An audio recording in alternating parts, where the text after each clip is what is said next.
Welcome to Meanwhile at the Museum, the podcast that takes you behind the scenes with the people, places, and stories of Cincinnati Museum Center. I'm Cody Hefner, and today I have the pleasure of bringing on the one and only Dave Zlatic.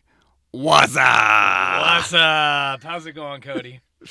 I think pretty much anyone who's near my office knows that if they ever hear me answer the phone like that, it's with you. Yep. It's pretty much like that. I don't know how that started, but it's definitely kept going. It's because I think I thought you did it to me once. Oh, I might when have. I answered. Who knows? But anyway, more to the point, my joke is always I know what someone does or their job title, but I don't know both. With you, I've got it down. Okay. So you are our Chief Technology Officer. Correct. And the best way to sum that up is our IT systems, your computers, your phones, everything like that. You are the one, your team is the one we call to tell us to turn it off and turn it back on. Yeah, pretty much. Yeah, that's usually the number one step in all of our instructions. Just, did you turn it off and turn it back on? If we won't pretty much answer you, no, we're kidding. But we will. We do suggest, did you unplug it and plug it back in first? Because if it usually fixes it. There was a system issue once, and I made a comment. Zlatic, did you try unplugging it and plugging it back in? Yes, I believe there was a text message to that, and I believe the response was, that's exactly what we did. So sometimes it just works, and then you don't know why, and if it happens a lot, then you want to dig into it and figure out why it does it, but a lot of times it's just, the ones and zeros get a little messed up, and they need to be straightened out, So, all right, I did you a great disservice in explaining what you do. Explain what the Chief Technology Officer does here at Cincinnati Museum Center. So the Chief Technology Officer here at the Museum Center really oversees anything with a blinking light. That's kind of a place to start. If it has a blinking light, it probably has some technology behind it, and there is someone on my team most likely, or someone in the exhibits department, because they do a lot of technology too, who's responsible for making sure that works on a day-to-day basis. So that's like the physical materials, that the computers, the servers, all those things that are out there. Then there's also all the software and all the systems we use. They're in a museum. A lot of people would be surprised, like, oh, it's a pretty simple business. At the end of the day, we're running multiple different applications and trying to get data moving across things so that, we can reach out to you. This podcast is an idea of the technology that goes into doing stuff. Marketing uses it. Philanthropy uses it. It is in every part of the museum technology touches. So Collections uses it. Collections as well, uses right? it, yeah. I mean, we have a database. We just migrated an entire database from an on-premise server, so a server that's been in with the museum for years. We're moving it now to the cloud so that our staff can have more access. We can give our guests and our researchers more access to that data and to do their research and understand about all the things that we have in our collection. So it does touch every part of the museum. Yeah, I think that's interesting because people look and they think, I see dinosaur bones. It's a bone that goes in a drawer somewhere. It's got a little card on it or something. But that's all catalog. That's all in a system. So our team knows what we have, what's where. But also, as you mentioned, researchers from around the world can reach out to us or can access a database to figure out what we have, because they're not cherry picking museums or places that say, I bet this place in London has a tusk from a mastodon from this area or this particular time period. They're looking at different systems that our collections database is tied into. Yep. And that's how we pop up. And so, that's how researchers from all over the world find us, come here, and are using our materials to study it. But it takes someone like you and your team to make sure that is functioning properly, to make sure that we have the right system, and Correct. that holds true and it doesn't fail on someone who's trying to use it. Yeah, it's funny. Like 15, 20 years ago, if you were a researcher, and my timeline might be off about when this was, you would pick up the phone and you'd call a museum and say, do you have this thing? I'm looking, the museum, do you have a mastodon? Pick up the phone, call somebody in our collection, call Glenn and say, do you have this? Glenn would have to go to the physical card catalog. I mean, you probably remember when you were a kid going to the library and you had to pull the drawers out and do this stuff. Well-versed in Dewey Decimal. The Dewey Decimal System, yeah. So you called and you talked to somebody and they would find it and say, yeah, we got it. They might take a picture and mail it to you. This is before email. This is also, you weren't using cell phones. You're picking up and using a rotary phone. Put that in front of a young person today and they don't even know how to use it.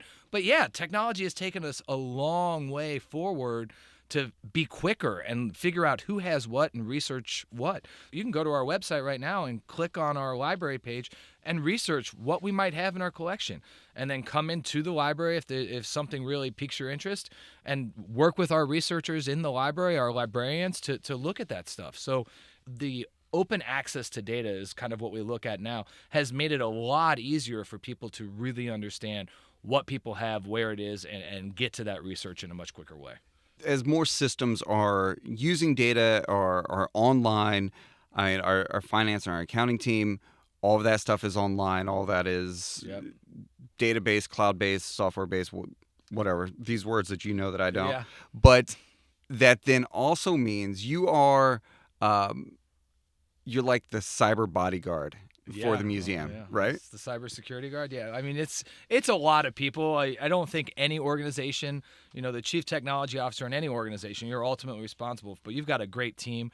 We've got contractors who work for us. We have all the tools in our tool belt to make sure that we're protecting against that cybersecurity things and trying to maintain a safe workplace from a technology standpoint. We have physical security here in the building. We also have IT security. So it really is a team effort to keep up with everything that's going on in the world today when it comes to technology.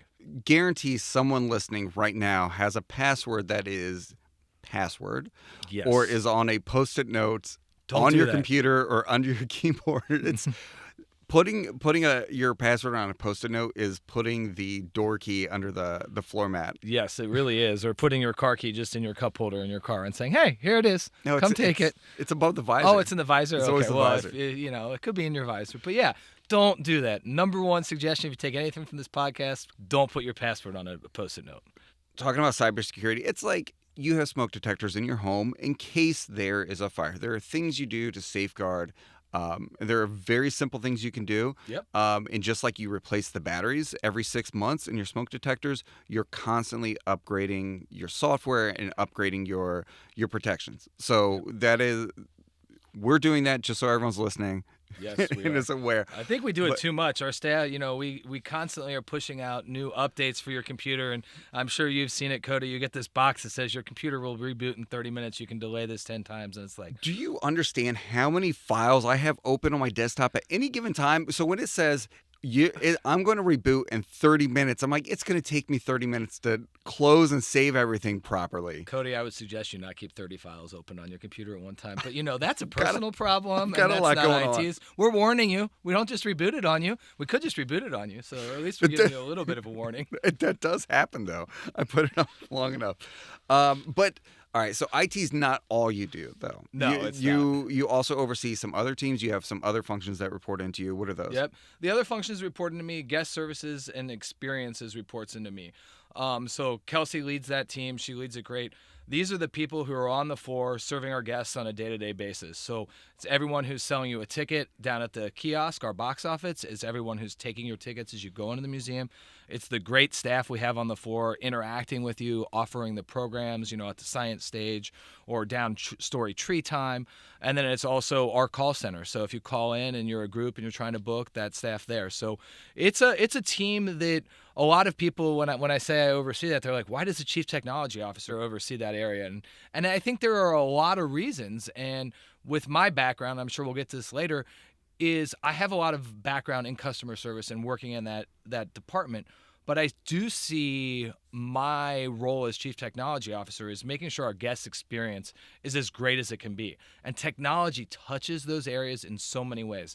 They're the one using our ticketing system. They're the ones scanning your tickets when you come in.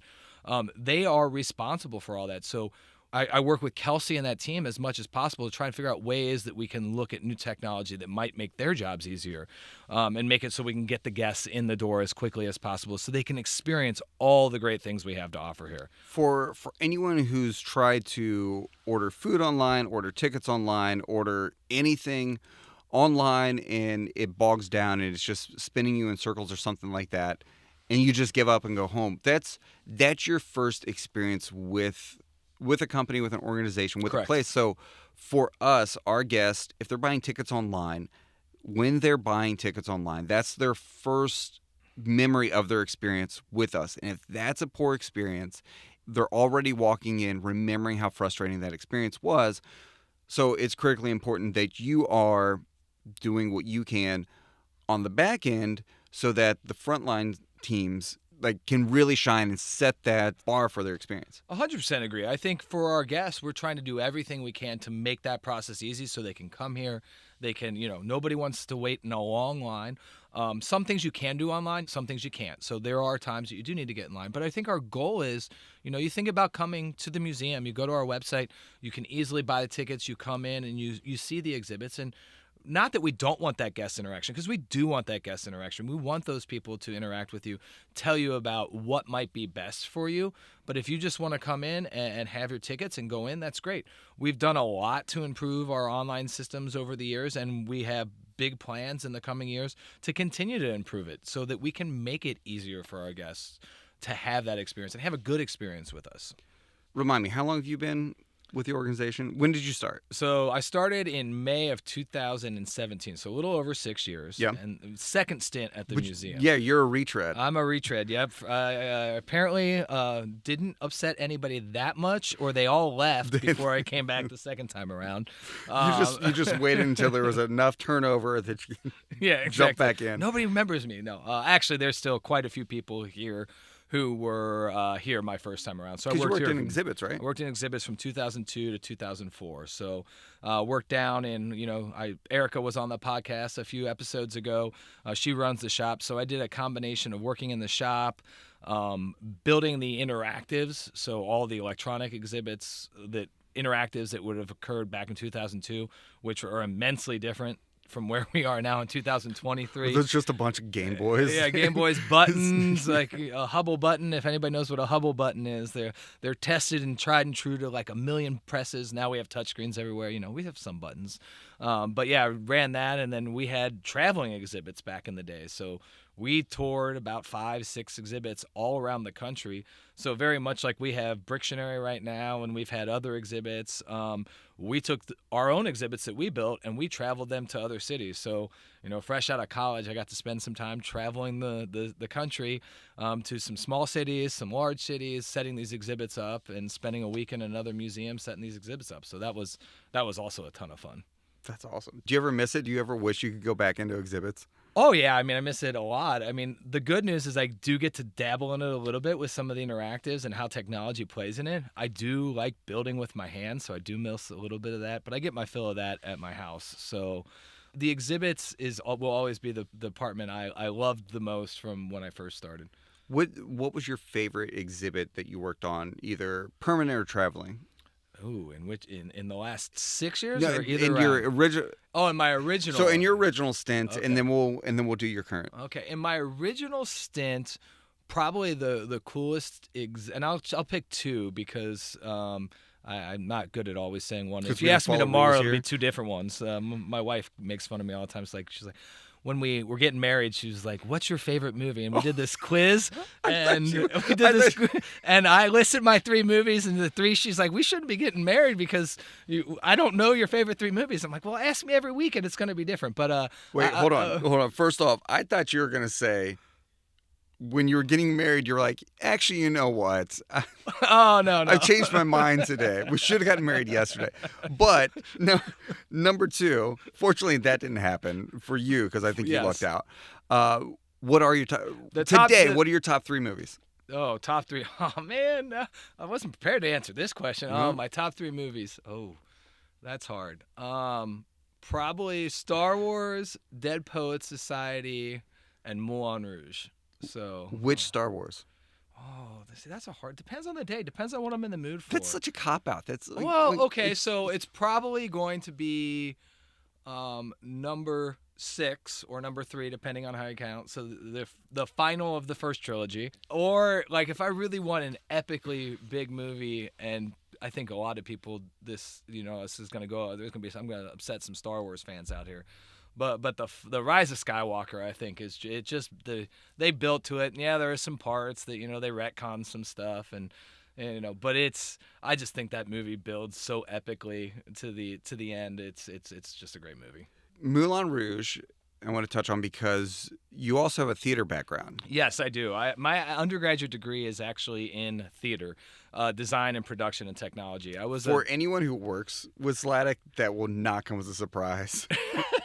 I think day one, they're like, just take the degree and skip the classes. I'm not an actor though. You don't want me on stage. It's not good, and you definitely don't want me singing. So I was involved in all the technology that went behind the scenes. Digital design, digital creation, building the sets. My love was really on the lighting design, which is very computer based now. So it's all networked gear now. It's not the old school stuff. So I had a dual degree in theater and computer science, which a lot of people just look at me and doesn't make sense. And so yeah, I did that. I came here after college. Like I said, first job out of college was here. I left here after 2 years to go on into the theater world and spent about 10 years in theater, between at the Fairfield Community Arts Center and then at Xavier University, and teaching and doing the technology. And I think at every job I had after I left here, I was in charge of some sort of ticketing system, in some way, shape, or form. So, See, when I first met you, and you may not remember this, I remember it was at the Innovation Lab at Xavier. oh yeah, you came over with Bob. I came over with Bob. You were doing 3D printing of some, I think, mastodon teeth. Yep. And some prehistoric horse teeth. Yep. Because we were doing a big renovation of the visitor center at Big Bone Lake State Correct. Park, which 3D printing, a lot of stuff, if you see fossils in museums, a lot of them are cast. Now with 3D printing, you can 3D print that stuff and paint it to... Yeah, exactly. So look, I think Bob came over. The connection was there, obviously, from my time here. I knew Bob just very briefly. I didn't spend a lot of time working first time around. But they came over. They brought the specimens, the artifacts, and we actually 3D scanned them. So I mean, you can't just 3D print something without knowing it. So we had a 3D scanner. We had like 36 printers, and so it was really great because it was the innovation center at Xavier, and I had a bunch of students who worked for me. So I was teaching them how to do the 3D scanning and the 3D printing, and then we printed them out, and it was a great partnership with the university here and the museum. I remember there was a wall of like 20 3D printers, Yeah. and they were all going. They were Yep. all doing something. So it was very cool for me, who had just no knowledge of that technology at all. Each one of them was kind of at a different point in it, and it was very clear a lot of them were student projects. Yep. And there was just bins of the Xavier mascot, the big blue blob. Oh yeah, we printed out blue blobs and little X's. It was there were giveaways, little marketing giveaways. It was pretty funny. It was cool. And cool. 3D printing's come a long way from when I was, dabbling it and working with it, 8 years ago at this point. So it's amazing the exhibits team and the learning team and the guest experience team, they all play with 3D printers now. It's become much more accessible. So, I think about Graham. I know he's always printing stuff. Evan and Mark, like a lot of them are just dabbling in that 3D printing and teaching our guests when they come in about it too in our History in the Making Lab. Yeah, and we do a little bit of it in the Children's Museum also. So it's not anymore. It's not a technology that's so far removed. It's something that's very accessible to people of all ages and kids of all ages. Right, and it's great. Me. It's a great STEM project because learning how to manipulate things in 3D and the software. This generation of children has been exposed to touchscreens and manipulating a 3D world on a flat thing, and they are so much quicker at building the stuff and making it. It's kind of amazing to watch a kid just get in there and design something in 3D and print it. It's pretty awesome. It's interesting what you said. Kids are really, they're so adept with screens and technology now. Mm-hmm. That's why you see a mix of it in museums. That we do some touchscreens, we do some technology, but kids are spending more and more time with technology, that getting into a museum is the opportunity to show them real, large, tangible 3D things, to kind of get off the screens and to see it come to life in a different way. And it's figuring out how to use that technology and those touchscreens and pieces like that to complement that, but not to be the full experience. 100% agree. The museum of the future, the museum of today, needs to be that mix of seeing the thing, being the experience. There's nothing will beat walking into our dinosaur hall and see the gallium opus staring you in the face. I could put the gallium opus, 3D scan it, and put it on a computer screen. That's not ever going to replace seeing the real thing in the space. And that's the power of museums. That's why we're here. That's why we exist. It's funny to think that as we get more and more advanced, in a way, there's this kind of bell curve of museums with technology where they're incorporating it more and more and more. And then it kind of hits this breaking point where you say, is it too much? And now we need to pull it back and go a little more offline in some of the exhibits. And if you walk through Cincinnati Museum Center, I think you see a good mix throughout. And there's a lot less technology in the Children's Museum. Correct. Where we're wanting kids to manipulate the world around them, to immerse themselves through play and through imagination. And then as you get older and you're going through the Museum of Natural History and Science and the Cincinnati History Museum, you get a little more access to technology, but it's still based on the artifacts, the objects, the things in front of you. 100% agree. That learning through play is important in the Children's Museum. I think the learning through play continues through the History Museum and the Natural History Museum also. People come here to learn and also to be entertained. And I think from the guest perspective, we're not looking to a future where you come in and you have your phone out the entire way through the experience. I think we see enough of that in our life every day. You go out and you see people just using their phone constantly. I think in the museum, you can learn as a group, you can talk, you can read a panel on a physical exhibit piece or a specimen piece and learn together in that community. So while I'm a technologist and want to see technology used in all sorts of ways and new and cool ways, I don't think I ever want to see a museum get 100% digital and away from the idea of the thing in the space. Can we build on that and do two things? Can we, one, learn together, and two, learn through play? Recently, I had said that Bill may be the fastest person in the museum. Oh, geez. I think you did, but he had still. But so, right now, I want to learn if you're faster than me. Oh, I think you are, but let's go do this. All right. What you're about to hear is us walking out of the room to race down the hallway, and Mitch is gonna be the judge. Okay. All right. Here we go.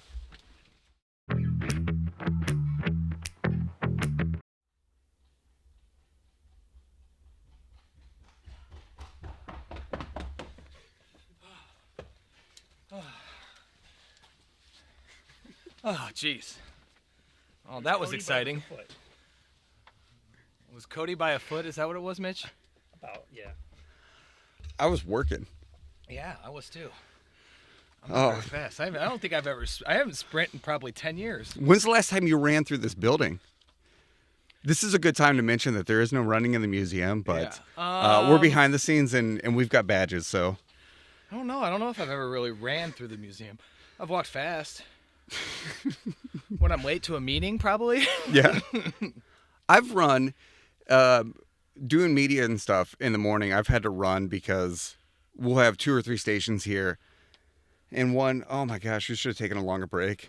Yeah, I know. To catch our breath. Catch our breath. Because one will be in one gallery and someone's like, oh, I want to do, can we go shoot out front or something like that? I'm like, okay, sure. What time do you go live? We go live 5 after. Great. What time do you go live? We go live 10 after. Cool. I'll do this 3-minute interview and then I'm going to run as fast as I can to this one. And so, you're in better shape than I, though. So, if you've been listening to those interviews, you can probably hear the like slapping of my feet in the background as I'm like trying to run into frame. All right. So we got really distracted multiple times. Let's take it all the way back to your first stint here. 2002, 2004, working as part of the exhibits team. What are those 2 exhibits that you really enjoyed working on that were your favorites? I think the 2 that came into the museum were Baseball is America and the Vatican. So Baseball is America was an exhibit that came from the National Baseball Hall of Fame. And it was, I believe, the first exhibit that opened up our smaller changing exhibit hall. And I am a huge Reds fan, grew up a huge Reds fan. And during the install, a bunch of Reds players got to come through. So I got to meet Joe Morgan, Johnny Bench, Pete Rose did not come through. But that was really cool.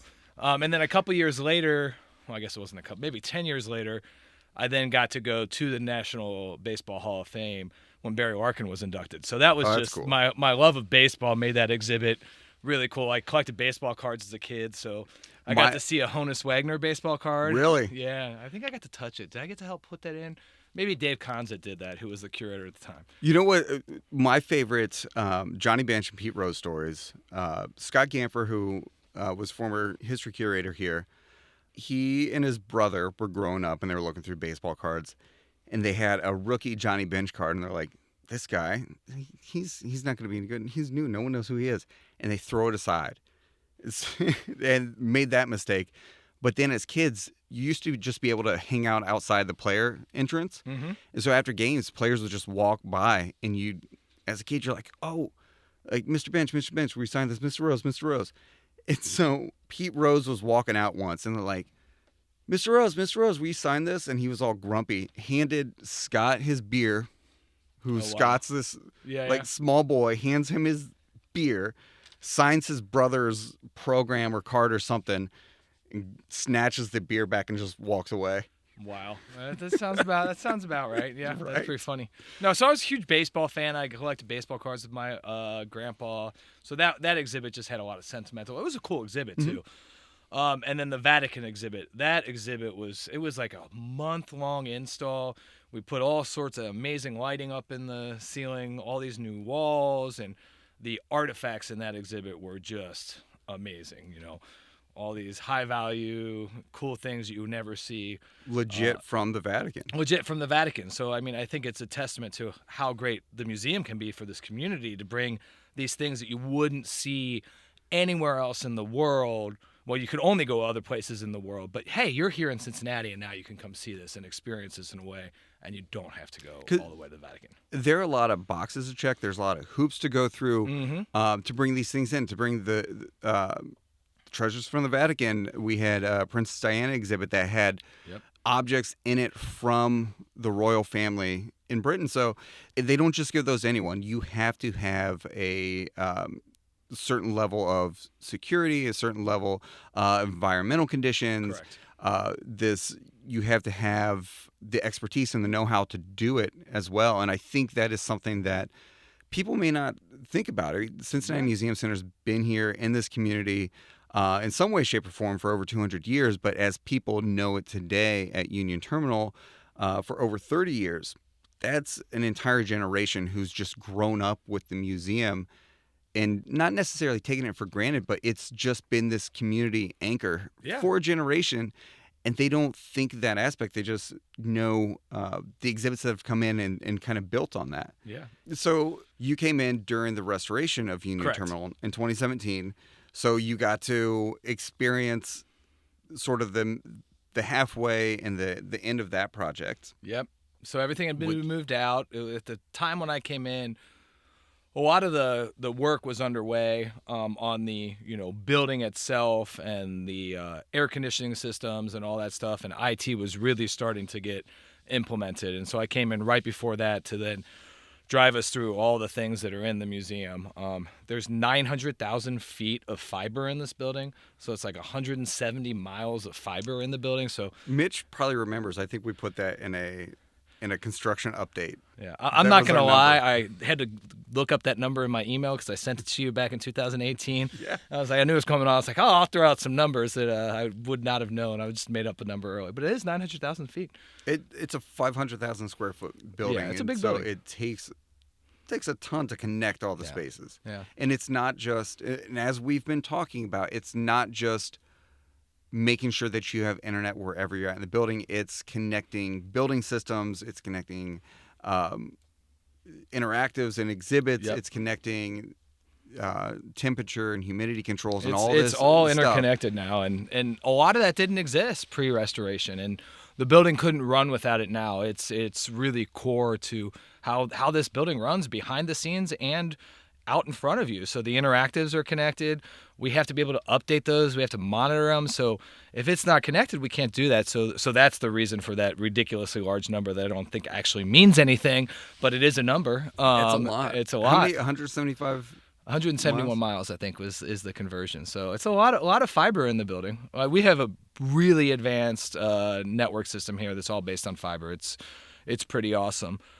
But coming through for the restoration and helping build all that out was just so great because it's put us in a position to better operate and have better experiences for our guests. One thing you wouldn't even know that's in the building, and a guest would never realize it, before the restoration, you would go down into the changing exhibit hall, so where Brictionary is right now, or any of those exhibits we were talking about before, and you wouldn't get cell phone service. We've got Wi-Fi throughout the building, but we also have what's called a DAS system, which is a distributed antenna system, and so all the cell phone carriers give their signal to us, and there's 97 antennas in the building that distribute that cell phone coverage in the building, and it's really amazing to have that for our guests so that their cell phone's going to work in the Children's, because it's a 500,000 square foot building of concrete and steel, and without that, the cell phone service doesn't get in. So that got installed during the restoration to improve the guest experience. So that was what you walked into Yep. to essentially like, okay, reconnect this building that we're currently picking apart. But then also got to see the process of installing new exhibits and kind Exactly. of getting back to your roots. So what's your favorite exhibit or space in the museum today? Today, that's a hard question. Today, of our permanent exhibit galleries, I would have to go probably with either the Dino Hall or You Are Here. The Dino Hall, just because we didn't have that previous to restoration. We didn't have this big dino gallery, and we had all this stuff, and it wasn't really shown. We had some stuff that had been built over the years, so I think, well, as I said earlier, just walking into the Natural History Museum and seeing the Gallium Opus staring you in the face, you really get the awe and wonder. And there's some really cool tech interactives in there. There's a shadow herd that goes across the wall. We got this cool globe. So there's some really good mix of technology and the actual thing in the space. And then You Are Here, I think, is a great exhibit. It really talks about Cincinnati, and there's just it really sells what Cincinnati is about. And there are some great interactives in that, and it was fun to work on all those interactives. The survey to get people's like, what's their favorite chili? There's a quiz thing. There's the TV. You can be a newscaster. And then the one little interactive that I find in there that's just, again, trying to help people understand how technology has changed is the idea of the time clock. So where the term punching in and punching out comes from. Today, the younger people understand punching in and punching out is going into a computer system and hitting a button, and they clocked in and they clocked out. And to see that physical interactive where you pull the card out of the this rack, and then you put it in the machine and it punches your card, and then you put it back. Did you ever have a job where you had to actually use a time card? I actually had a job where when I was at Xavier, when I first started, where they were using a time clock to manage people's time, and it's like, we got to get rid of this. So we got rid of that pretty quickly. So I think that just tells the story of innovation and how technology has changed, and there's other parts of that in this building that I think help children understand how much technology has taken, and it's simple as the phone booth that sits out in the rotunda. It's like, what's this booth that you walk into and you close it? There's no phone in it today, but explaining to a kid what that is amazing. You will genuinely see people walk into those to Yep. take phone calls on their cell phones, and it's a combination of it still serves a purpose. It's a quiet space and Yep. a very cacophonous rotunda. But also, there are some people who think that that's its design intent. Yep. They would not expect a Well, that's phone to because be in what's there because old you is have your new. own. Yeah. Like you see these pods in buildings, like you go to a corporate office and they might have those pods that look like a phone booth, and you go, oh, it's just a working area. No, that was a phone. Now put a real rotary phone in front of a kid these days and tell them to use it, and that's another thing. You probably would like have to show them how you actually turn the dial, but that's another thing. But there is that physical, tangible technology component in Your Here as well, because there's Yep. a case of typewriters and video cameras and different bits of technology in how they have changed. And what's interesting is to think of how close we are to some of these eras.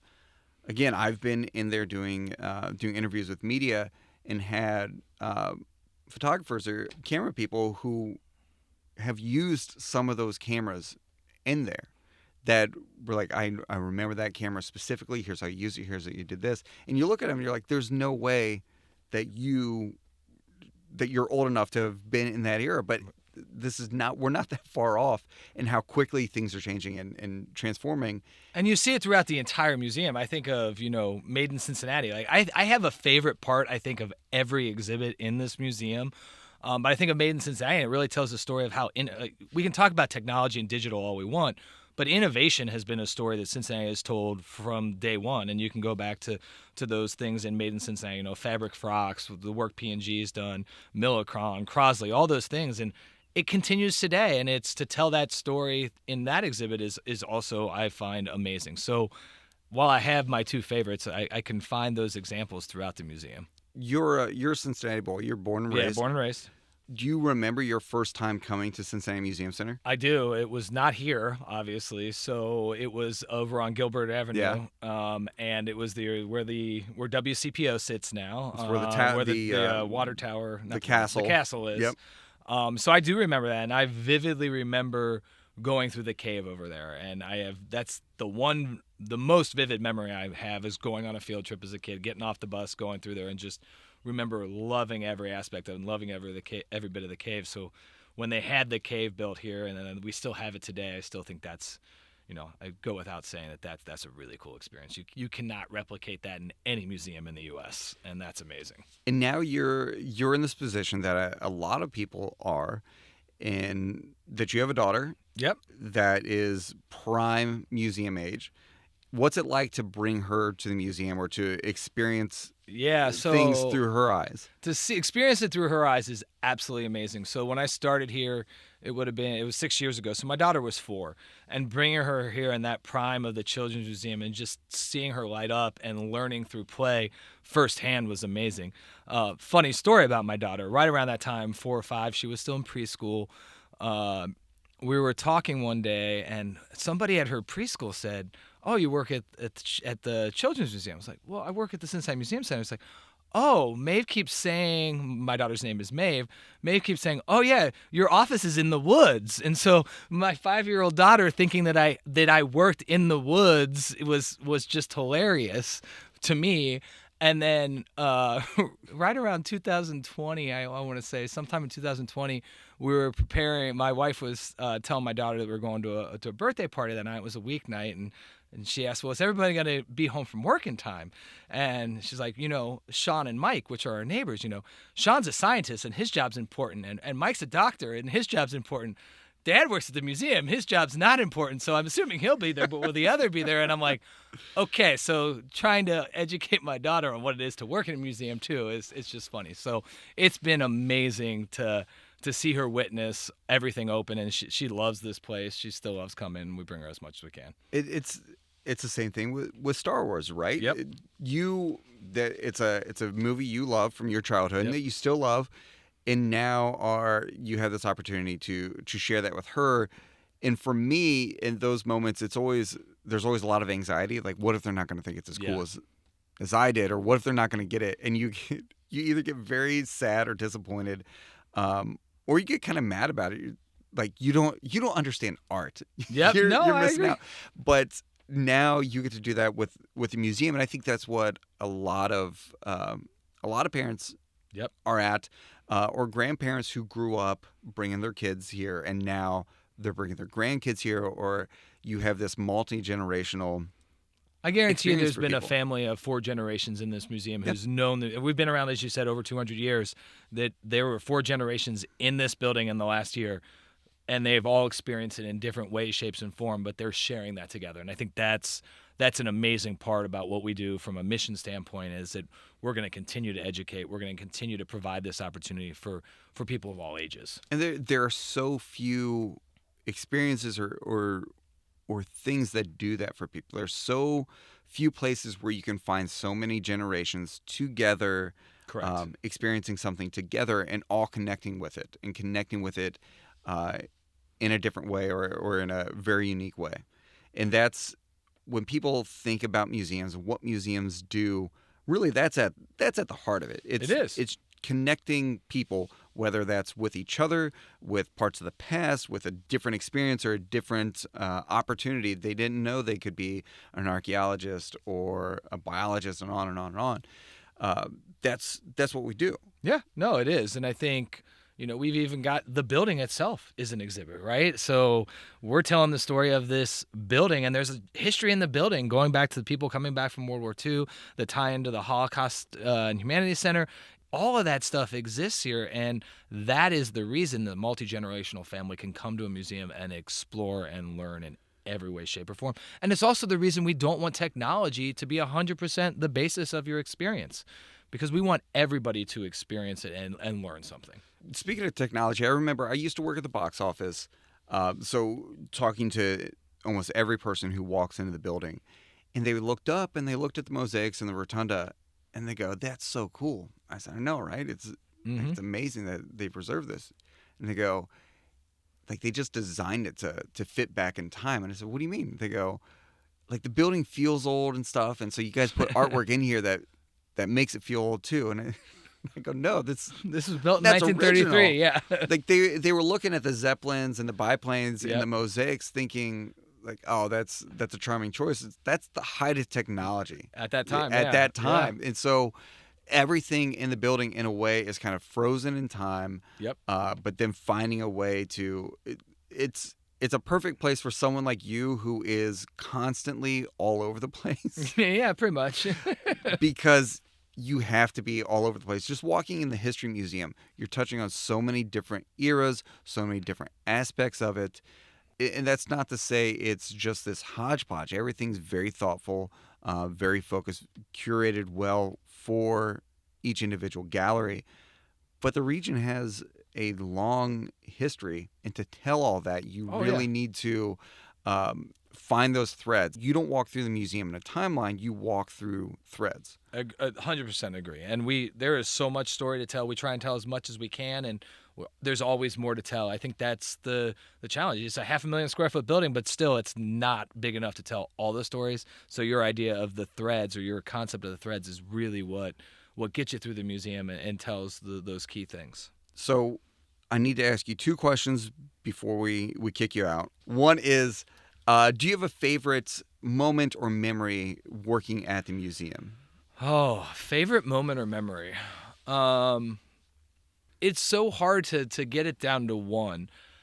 I think going back to my daughter and wife. So when I found out I was getting the job, they were both obviously so very excited for me. My daughter drew me this picture of Union Terminal. It's just a half moon with some walls. And they were so excited for me to come here and be a part of this. And so I think probably the most exciting part for me was when we opened, and to bring them here and share that with them was just amazing. And I will remember that first day that my daughter came in and really got to see the rotunda in its glory, because she's 10, so she was born in 2013, so she doesn't remember coming like when she was 1 or 2, but she remembers that first time when Dad was working here and she got to see it. We have a great photo of Maeve in front of the Daspletosaurus. Yes, I believe it was in a brochure at one point. Yeah, we've used it quite a bit. It's a great photo because it captures that moment of awe and that wow in seeing something. And it's so, if you didn't know the backstory behind it, you'd think it was staged, because it's just such a pure moment of joy. It wasn't. I think it was my daughter walking in. I don't remember if my wife or I took the photo, but we took the photo. It was just sitting there, and she's like looking up, and it's just, it really is. To further warm your heart, the lighting in it is great. The lighting around the dinosaur. Yeah, Tim Ebling, our lighting designer, did a great job on that exhibit. So it's pretty awesome. What's the second question is, if you could trade jobs with anyone in the museum for a day, who would it be? Or what would the role be? I think, there's so many different departments and positions within the organization to think about where would I have the most fun. It's tough because you're thinking, one, what's the job function, but two, what kind of stuff would you just all of a sudden have access to? So I think I initially am going to I want to go be a curator for a day and figure out how, like, what they do over there. I don't think I would have the patience or be as particular as I need to be. So that's probably not a good thing for me to do. I honestly think it might be going down and working in engineering for a day. And, our engineering department that keeps the building running, I'm always fascinated by it. I'll go down there and see the guys working on this stuff and just learning more about how you do this. We know a little bit into IT because all our stuff makes it work from a technology standpoint. But I'd like to do that and see what a day in the life is down there with those guys. I was thinking the same thing, but then quickly realizing that I'm not a 10-year-old boy just standing in the background in awe and asking questions and wondering what they're doing. I'm a grown man who's just in the way. Yeah, this is true. Being obnoxious, but you're right. It is. There's so many people who just do fascinating things. I was talking to someone the other day that was like, I mean, anyone could do my job. I was like, no, they can't. No. People don't understand the full aspects of what someone does, and having that appreciation or that recognition that someone is doing something only they can do and only they can do in that way is pretty cool. I mean, that's part of what we want to be able to share with the podcast is who the people are doing these things, why they're doing it, how they got here, and hopefully everyone else can enjoy this person as much as we do. Yep. In some way, shape, or form. So. And there are amazing people to enjoy across this organization doing lots of different things and varied things. And it really takes that entire team effort to make this place run and to continue for us to be here another 200 years, right? And without every single person in this organization, we're not an organization. We're not something that will continue on. It's kind of like the Wizard of Oz when Dorothy wakes up and she's looking at everyone. You were there and you were there. Like any project, you walk down the hall or you see someone in a room and say, and you helped, and you did this, and you did this. I mean, truly, everyone is connected through it. It sounds very, very Pollyanna to say, but it's true. It's a giant team effort. Agreed. 100% agree. And there are some aspects that are solo efforts. You dressing like Ted Lasso, I think that was a full we were gonna get individual out of here bringing that one up. effort. Oh man. That is, truly, it's nice to be able to have that idea and be able to walk down the hall to someone and say, "I want to do something ridiculous." Yeah. Do you want to sanction this? And have someone say, "Yep, let's do it." I remember texting you that morning after the season finale. I was like, I cut my beard to look like a mustache and brushed my hair like Jason Sudeikis. Let's go get some photos. I cut my beard to look like a mustache. What he's really trying to say is he shaved his beard and kept the mustache. Yeah. I guess that's what I really meant. But that was actually when you talk about most fun I've had at the museum, like just a fun, lighthearted way. That was a pretty funny day. I had the people around. So there are people who wouldn't look at me because they just could not look at me. They didn't know who I was. People across the rotunda, and then that was a fun experience. My day in the sun, I guess, is Jason Sudeikis. And so then you had your own opportunity to apologize to our call center. Yes, because people were calling in asking if Jason Sudeikis was in the building. Was actually there. People were like, what? Yeah. No. But talk about a team effort. It was a team effort because I didn't have a whistle, and I really wanted to whistle for the rest of my costume. And I texted Cody, and he's like, "Oh, I got one." Only come to find out, Cody wanted this to happen so much, he actually went to Target and picked one up on the way to work. I wanted to warm your little heart. Oh, it was fun. It was fun. Well, Zlatic, thank you. This wasn't as bad as you thought, right?